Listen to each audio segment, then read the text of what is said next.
अब इस केस में सिर्फ एक ही चीज़ है, वो है डीएनए। और डीएनए से प्रूव होगा, जैसे ब्लड सीमन मिल जाते हैं, गाड़ी जो कब्जे में ली गई उसके ऊपर ब्लड सिम्पटम्स हों या ब्लड स्टेन हो डिसीज पर्सन के, जिस डिग्गी में डालकर गया है वो कपड़े, और जिस तरह से नूर मुकद्दम केस में भी ऐसे ही हुआ था कि डिसीज पर्सन के कपड़े रिकवर हो गए, या डिसीज पर्सन की कोई ऐसी चीज जिससे उसको लिंक किया जा सकता है, उसके आईडी कार्ड, उसकी जो पर्सनल चीजें थी वो कहाँ पे हैं। इसी तरह से इस केस में अभी तक झटका तो है फैमिली के लिए। अगर अदालत में पहले दिन जाके वो कहते हैं कि हमने गाड़ी रिकवर कर ली है, हमने मोबाइल फ़ोन रिकवर कर लिए हैं, हमने इसका कन्फेशन स्टेटमेंट लिख लिया, तो अदालत कहेगी कि फॉर व्हाट पर्पज़ आपको इसका रिमांड चाहिए। फिर हम इसको जेल भेज देते हैं और वो बंदा जेल चला जाएगा और फ़ौरन वो अपनी बेल वगैरह अप्लाई कर लेगा। अच्छा, मैं इसमें ये कहूँगा कि देखें, सबसे पहली बात तो ये है कि डे 1 से ये केस इस तरह से ट्रीट किया गया है, जैसे ये कोई बिल्कुल छोटा-मोटा मोबाइल चोरी का केस हो। हालाँकि ये एक ब्लाइंड मर्डर था जिसमें रात के टाइम का वक़ूआ है। अदालतों में बहुत सारी चीज़ें जो हैं वो देखी जाती हैं। इंटरनेशनल लेवल पे अगर आप देखें तो कैपिटल पनिशमेंट जो है वो बैन कर दी गई है। सज़ाए मौत जो है वो बैन कर दी गई है, सिर्फ़ इम्प्रिज़नमेंट फॉर लाइफ़ होती है। अब यहाँ पे चंद मुल्कों में जो होती है उसके लिए ये है कि डायरेक्ट एविडेंस आपको चाहिए। और एक ज़िम्मेदारी जो कंप्लेनेंट के ऊपर लगती है वो ये है कि prosecution has to prove its case beyond any shadow of doubts, कि उसको अपना केस जो है वो बिल्कुल क्लियर और ट्रांसपेरेंट तरीके से प्रूव करना होगा। अब ये जो कन्फेशन के ऊपर केस होता है, ये 2 तरह का कन्फेशन होता है। एक होता है जुडिशियल कन्फेशन, एक होता है extra judicial confession. Extra judicial confession वो होता है जो अदालत के बाहर होता है, मीडिया के सामने, पुलिस के सामने, किसी प्राइवेट बंदे के सामने। अभी तक जो इसने बयानात दिए हैं वो एक तरह का एक्स्ट्रा जुडिशियल कन्फेशन था, जिससे वो किसी भी वक़्त मुकर सकता था। अदालती कन्फेशन की बात और होती है, जैसे 164 का स्टेटमेंट, या अदालत में ट्रायल शुरू होते वक़्त जब मुल्ज़म जज के सामने बयान देता है, तो वो एक आप कह लें कि स्ट्रॉन्ग एविडेंस कंसीडर किया जाता है।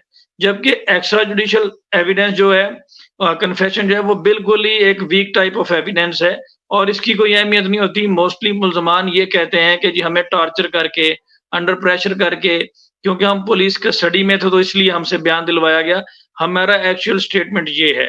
तो ये इस तरह से करके कन्फेशन बिफोर पुलिस कोई वैल्यू नहीं है उसकी। इस पे बहुत सारी जजमेंट्स भी हैं और एक बड़ा मशहूर केस नूर मुकद्दम केस आपने देखा होगा, जिसमें मुल्ज़म अदालत के बाहर खड़ा होकर मीडिया को ये स्टेटमेंट देता रहा कि मर्डर मैंने किया, लेकिन अदालत के अंदर जाकर उसने अपना स्टेटमेंट बदल लिया और उसपे कोई आगे फर्दर ना हो सका। अब इस केस में सिर्फ एक ही चीज़ है, वो है डीएनए। और डीएनए से प्रूव होगा, जैसे ब्लड सीमन मिल जाते हैं, गाड़ी जो कब्जे में ली गई उसके ऊपर ब्लड सिम्पटम्स हों या ब्लड स्टेन हो डिसीज पर्सन के, जिस डिग्गी में डालकर गया है वो कपड़े, और जिस तरह से नूर मुकद्दम केस में भी ऐसे ही हुआ था कि डिसीज पर्सन के कपड़े रिकवर हो गए, या डिसीज पर्सन की कोई ऐसी चीज जिससे उसको लिंक किया जा सकता है, उसके आईडी कार्ड, उसकी जो पर्सनल चीजें थी वो कहाँ पे हैं। इसी तरह से इस केस में अभी तक झटका तो है फैमिली के लिए। अगर अदालत में पहले दिन जाके वो कहते हैं कि हमने गाड़ी रिकवर कर ली है, हमने मोबाइल फ़ोन रिकवर कर लिए हैं, हमने इसका कन्फेशन स्टेटमेंट लिख लिया, तो अदालत कहेगी कि फॉर व्हाट पर्पज़ आपको इसका रिमांड चाहिए। फिर हम इसको जेल भेज देते हैं और वो बंदा जेल चला जाएगा और फ़ौरन वो अपनी बेल वगैरह अप्लाई कर लेगा। मर्डर केसेज़ में ये थोड़े कॉम्प्लिकेटेड मैटर होते हैं। पुलिस कभी भी पहले दिन अदालत के सामने अपनी प्रोग्रेस शो नहीं करती और उनका कोशिश होती है कि मर्डर केसेज़ में 14 डेज़ का रिमांड होता है, वो पूरा किया जाए 3-3 दिन करके, ताकि मज़ीद चीज़ें क्लियर हो सकें। तो इसमें अभी तक जो उन्होंने ये जो रिमांड लिया, इसलिए उन्होंने अदालत में झूठ बोला कि हमारे पास कुछ चीज़ें हैं, कुछ हमने फर्दर एविडेंस कलेक्ट करने हैं, क्योंकि अभी तक पुलिस के सामने सिर्फ 3 से 4 चीज़ें हैं। एक उनके पास है आमना का मोबाइल, जिससे ये साबित होता है कि उसका और रईस का कोई ताल्लुक था आपस में, जो जैसा भी ताल्लुक था। दूसरी उनके पास ये चीज़ है कि मुल्ज़म फरहान का मोबाइल उनके पास है, जिसमें से मुल्ज़म की एक वीडियो बरामद होती है जो बड़ी इम्पोर्टेंट है, जिसमें उसने ज़बरदस्ती उससे वीडियो बनवाई कि वो डकैती करने आया था। यहाँ से एक चीज़ साबित होती है कि मुल्ज़म मरने से पहले जो था वो उसकी कस्टडी में था और उसके घर में मौजूद था। ठीक है? ये 2 चीज़ें एस्टेब्लिश यहाँ से होती हैं। तीसरी चीज़ ये है कि सीडीआर उसकी लोकेशन भी उस वक़्त वहाँ पे। और यहाँ पे मैं एक चीज़ आपको बता दूँ कि ये जो टेक्निकल एक्सपर्ट होते हैं, जो लोकेशन देते हैं, ये भी कोर्ट में बतौर गवाह पेश होंगे कि वो बताएगा कि उस वक़्त की उसकी लोकेशन वहाँ पे थी। इस तरह अब इसमें मोस्ट इम्पोर्टेंट जो चीज़ है वो यही है कि डीएनए जो है इसका अगर मैच करता है, ये सारी चीज़ों से एक बात तो क्लियर होती है, लास्ट सीन एविडेंस की हद तक बात क्लियर है कि लास्ट टाइम लड़का उनके पास था, उसकी बीवी का इसके साथ ताल्लुक था, नाज़ेबा वीडियोज़ जो भी चीज़ें थी और मुल्ज़म की कस्टडी में था। ताकि क्योंकि पुलिस यहाँ से महसूस होता है कि इनको सपोर्ट कर रही है। और एक चीज़ मैं आपको बताऊँ जो अभी आपने वीडियो के शुरू में कहा कि बच्चा लेकर गई है और ऐसा हो नहीं सकता। वो बिल्कुल बच्चा लेकर गई होगी, उसकी वजह ये है कि गाड़ी के अंदर डेड बॉडी थी, डिग्गी में डेड बॉडी थी और इन्होंने जेस्चर ये दिया है कि फैमिली जा रही है, कोई रोक ना ले।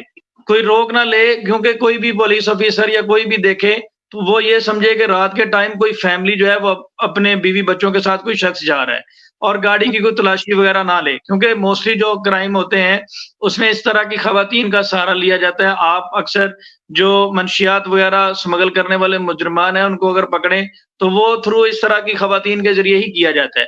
तो ये बच्चा एक इनका स्टंट था, बच्चा डेफिनेटली इनके साथ होगा ताकि एक अच्छा। पीसफुल माहौल में जाएँ और किसी को पता ना चले। अगर कोई रोके भी तो यही कहें कि बच्चा देख के, जी बच्चा भी साथ है और फैमिली साथ है। जी, जी, देखिए पता क्या बात है, अब लड़का उससे राब्ता करता रहा या लड़की उससे राब्ता करती रही, ये तो एक सेपरेट इश्यू है। मैं यहाँ पे लीगल आपको बता दूँ, कत्ल तो कत्ल है, मर्डर तो हुआ है। इससे मर्डर का कोई इम्पैक्ट पे फ़र्क नहीं पड़ेगा कि लड़का, ये नहीं है कि अगर किसी का लड़का कोई अगवाकार है या वो ज़िनाकार है तो आप उसको मर्डर कर दें। उसके लिए प्रॉपर एप्रोप्रिएट फोरम है, अदालत है, आप खुद जज बन के उसका फैसला नहीं कर सकते। आपको कानून इसकी इजाज़त नहीं देता। तो ये लेम एक्सक्यूज़ेज़ जो हैं, इससे तो कोई फ़र्क नहीं पड़ता कि उसने कॉल की या इससे की, उसपे तो उस खातून की जिस तरह की पिक्चर और जिस तरह की चीज़ें क्लियर आई हैं और वो खुद भी इकरार कर चुकी है कि उसका उसके साथ कैसे ताल्लुकात थे। देखें, अभी भी बहुत सारी चीज़ें हैं, ये केस एक कॉम्प्लिकेटेड केस था और इसको सही तरीके से मैंने डे 1 से कहा कि डील नहीं किया गया। आप दूसरी जानब से देखें, जो बच्चे वाली बात है, ये मेरा एक्सपीरियंस है, मैंने अदालतों में ये होते देखा है। वो पूरा प्लानिंग उसने की है, 8 दिन पहले उसने उसका मोबाइल फ़ोन अपने कब्ज़े में रखा अपनी बीवी का, फिर उसके ज़रिए वो ट्रैप करता रहा, ट्रैप करने के बाद उसने अपने माइंड में प्लान बनाया। ये सारी उसकी देखें, जैसे कोई बच्चा होता है ना, उसको पता होता है कि मैंने 9th या 10th के एग्ज़ाम देना है, तो वो एग्ज़ाम से 1-2 दिन पहले उसकी तैयारी करता है। तो उसी तरह से इस शख्स ने तैयारी की हुई थी, अपनी एक काउंटर प्लानिंग की हुई थी अपने डिफेंस के लिए। जैसा कि उसकी वीडियोज़ बनाना कि वो डकैती करने आया था और वही डिफेंस, वही पाकिस्तानी माइंड वो यूज़ कर रहा है यहाँ पे। जैसा कि आपने देखा होगा, एक लड़का इंग्लैंड में पकड़ा गया था किसी लड़की को नाज़ेबा पिक्चर भेजते हुए, तो उसने कहा मैं छत से छलांग लगा देता हूँ, मुझे सज़ा ना दें। क्योंकि वो पाकिस्तानी दिमाग था ना, उसने कहा मैं ये जुगाड़ लगाऊँगा तो शायद मेरी जान बच जाए। तो इसने भी वो जुगाड़ लगाने की कोशिश की है, उसकी वीडियोज़ बनाकर, लेकिन इसको ये नहीं पता कि वो वीडियोज़ इस बात का सबूत है कि इसके घर में वो लड़का उस टाइम रात के टाइम मौजूद था और उसके बाद उसका मर्डर हो गया। तो ये लास्ट सीन एविडेंस की हद तक केस बनता है। लास्ट सीन एविडेंस की बुनियाद पर भी हाई कोर्ट कई केसेज़ में सज़ा दे चुकी है। तो इस पे अभी भी अगर इसकी फैमिली जो है उस बहुत ही सुस्त है और सॉरी टू से उनकी ज़ीरो प्रोग्रेस है इस केस में। अभी तक इस केस को जितना भी बनाया है वो पुलिस ने बनाया है। चाहे आप पुलिस को तनकीद करें, फैमिली ने अपनी एफर्ट करके किसी की कोई निशानदाही नहीं की। ठीक है? अभी तक इसमें बहुत सारी चीज़ें हैं कि वो मांगा ही क्यों लेकर गया? जैसे आपने बात की वो लाहौर में भी तो कहीं डेड बॉडी फेंक सकता था, मांगा ही क्यों लेकर गया? ये बहुत सारी चीज़ें हैं जो अभी इंटेरोगेट होने वाली हैं और गाड़ी से ब्लड सिम्पटम डेफिनिटली होंगे। जो डिग्गी में रखा है तो उसका कोई ब्लड वगैरह नहीं निकला होगा। जो वेपन ऑफ मर्डर है, जो आला कत्ल है, उसके ऊपर ब्लड सिम्पटम नहीं होंगे। वो क्या, उसका कोई, जब उसको डंडा मारा गया तो उसका कोई ब्लड नहीं लिया होगा। मैं उनको मशवरा यही दूँगा कि उन्होंने जितने भी लड़के यहाँ पे इंट्रोड्यूस करवाए हैं, अभी तक उनकी प्रोग्रेस बड़ी स्लो रही है। ठीक है? क्योंकि उनका लड़का मरा है, उसका जो भी किरदार था, कानून इस बात की इजाज़त नहीं देता। लेकिन अगर मैं यहाँ पे बैठ के रोना-पीटना शुरू कर दूँ या अपने सर में खाक डालूँ, उससे कोई फ़र्क नहीं पड़ेगा। मुझे प्रैक्टिकली स्टेप लेना पड़ेगा। तो इन्होंने अभी तक जो इनके पास विटनेसेस हैं, खुद से एफर्ट करनी होंगी।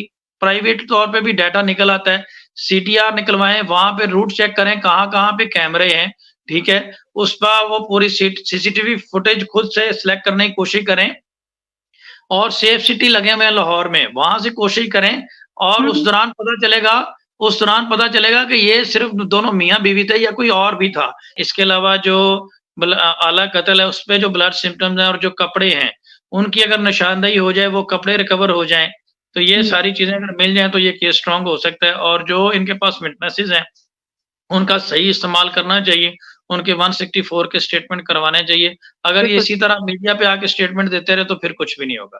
तो बिल्कुल फिर सही। यहाँ पे जो लास्ट बात मैं करूँ कि अभी तक ये केस जो है वो मोबाइल फ़ोन के डाटा है और उसके कन्फेशन स्टेटमेंट के ऊपर घूम रहा था जिससे वो मुकर गया। एक तो कहानी खत्म होगी, अब आज आके आपके पास रह गया है मोबाइल डाटा और डीएनए।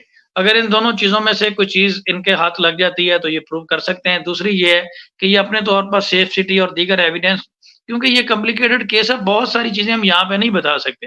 तो ये हुँ, इनको किसी अच्छे वकील के ज़रिए ये दिन-रात एक करके ये सारी चीज़ें करनी होंगी, अदरवाइज़ तो बिल्कुल कुछ भी नहीं क्योंकि होगा। यहाँ पे एक चीज़ और है, जैसे इन्होंने ये कहा कि 24 अगस्त को सुबह 7 बजे किसी शख्स ने कॉल की कि यहाँ पे डेड बॉडी पड़ी है। तो वहाँ पे भी कोई कैमरा हो सकता है, वहाँ से पता चल जाएगा ये गाड़ी यहाँ से कितने बजे गुज़री है, कितने बजे वापस गई है। तो वो चीज़ें बड़ी इफ़ेक्टिव हो सकती हैं, चाहे किसी ने मर्डर करते नहीं देखा, ये प्रूव हो जाए कि ये मर्डर के टाइम लड़का घर में भी था, फिर जहाँ पे नाश फेंकी गई वहाँ पे भी इनकी प्रेज़ेंस है। तो ये सारी चीज़ों से ये सारी चीज़ों अभी तक तो ये गाड़ी पकड़ ली जी, बस सुकून कर लिया, ठीक हो गया जी, बहुत अच्छे सबूत इकट्ठे कर लिए। लेकिन अदालत में इस तरह की चीज़ों पे तो सज़ाए मौत कोई नहीं देगा।